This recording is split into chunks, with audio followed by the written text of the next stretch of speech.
Ito po yung mga kapatid po nating mga Aita na katutubo. Nandito po sila sa may ilog.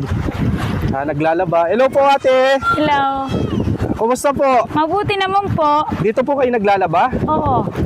Paano po yung paglalaba nyo po dito? Dito na po kami nanananghalian. Pag umaga po, bumaba pa po kami dito. Pag hapon, umakyat na po kasi tuyo na po yung damit. Maghapon naglalaba po Oo. kayo. Dito nyo po nilalaban yung mga damit nyo po. Oo. Tapos sinasampay nyo po dito lang sa lapag. So, dito lang ilalapag po namin. Nandiyan lang sa lapag. Opo. Nakikita po natin. Dito ate, ganyan po sinasampay nyo. Ganito. Oo, opo. Ganyan. Tapos natutuyo na po. Opo, tuyo na po yan. Tuyo na po ito, sir. Tuyo na po. Oh, kahit nahawakan mo, tuyo na. Tuyo na. Opo, tuyo na po. Tuyo na, no?